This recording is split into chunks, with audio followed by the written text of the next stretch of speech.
L'approche que l'on peut avoir par rapport au référendum est une approche dans laquelle, évidemment, on peut être séduit quand on parle de démocratie. La démocratie est le peuple, l'expression du peuple, et rien que le peuple pour décider de son propre sort. Il n'en demeure pas moins que, parfois, le peuple peut aussi prendre des positions qui peuvent être antagonistes par rapport à une évolution sociale, par rapport à certaines projections que l'on peut avoir de la vie d'une société. Je fais un exemple, si on avait voté par référendum l'abrogation de la peine de mort n'aurait pas été abrogée. Si on avait envisagé la question du problème posé par l'avortement, à l'époque, s'il y avait eu un référendum, la loi n'aurait jamais été votée, disons, par le référendum du peuple. C'est pour cette raison que l'approche peut être compliquée. Je pense qu'il ne faut pas exclure, il faut du panachage. Ça veut dire quoi? Ça veut dire qu'il est très important, dans une démocratie, que le peuple puisse avoir la possibilité de s'exprimer, de proposer et d'interagir avec l'organe qui va siéger de manière permanente, c'est l'organe législatif. Mais la proposition d'un référendum, je prends l'Italie. L'Italie est un pays qui a eu la chance d'évoluer à certains égards, si je prends le divorce. Jamais le législateur n'aurait voté le divorce. C'est parce qu'effectivement, il y a eu une proposition de référendum qui a permis de passer outre l'obstacle parce que les députés et les sénateurs avaient peur du Vatican et avaient peur de l'Église. Donc c'est pour cette raison que nous avons des exemples qui sont extrêmement intéressants. Si nous prenons la Suisse, nous avons des votes référendaires qui peuvent être parfois extrêmement contestables, extrêmement conservateurs, voire même rétrogrades. C'est pour cette raison que je crois qu'il faut considérer aussi que le vote d'une loi, la décision de voter des textes, etc., doit être quelque chose de beaucoup plus réfléchi, qui doit faire l'objet d'un échange, qui doit faire l'objet. Je prends l'exemple de la loi sur la laïcité, elle a fait l'objet de plusieurs années de discussion. Et cette loi est une loi qu'on peut considérer aujourd'hui quasiment immuable, c'est-à-dire que la loi a été très peu retouchée, on a ajouté des choses au texte parce que la loi a fait l'objet d'échanges importants. Donc le fait d'envisager le référendum, pour proposer des textes, pour proposer des lois, pour abroger parfois des lois. C'est une chose importante. Je pense que vraiment, c'est un outil qui est indispensable pour compléter ce qu'on appelle le travail démocratique.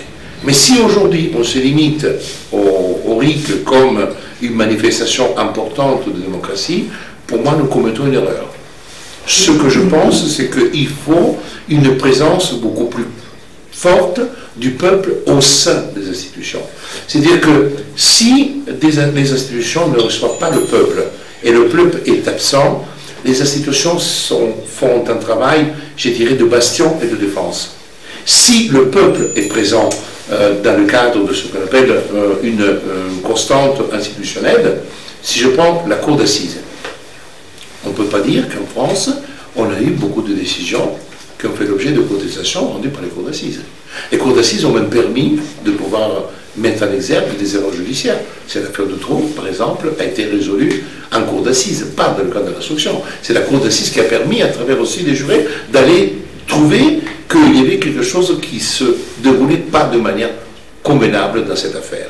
Eh bien, le peuple, aujourd'hui, pour moi, doit intégrer le Conseil constitutionnel, intégrer les grandes institutions, être présent partout pour que, effectivement, la présence du peuple soit un relais constant entre le peuple qui travaille, qui s'occupe et qui engage sa vie dans le cadre de ses engagements au quotidien, et puis celles et ceux qui, effectivement, peuvent donner du temps. Et c'est pour cette raison que je pense que le système du tirage au sort est un très bon système pour permettre cette constante de la présence du peuple, sans pour autant que ces gens puissent devenir des professionnels de la politique.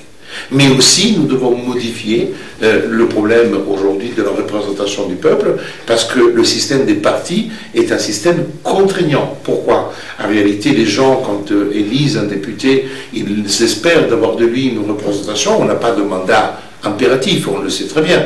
Il n'en est pas moins qu'aujourd'hui, les députés, dans le cadre de la contrainte du parti, trahissent bien souvent parfois des propos ou des choses, des engagements qu'ils prennent dans le cadre de leur circonscription et auprès du peuple qu'ils représentent. Donc c'est pour cette raison que tout outil qui peut amener à la présence du peuple, moi je dis oui, pour moi, est indispensable. Donc, si vous voulez ma position politique, ma réponse est oui, parce que je ne ferai jamais obstacle à toute initiative, à tout système, à toute institution, à toute création qui puisse donner la possibilité au peuple de s'exprimer. Et je terminerai sur un point fondamental.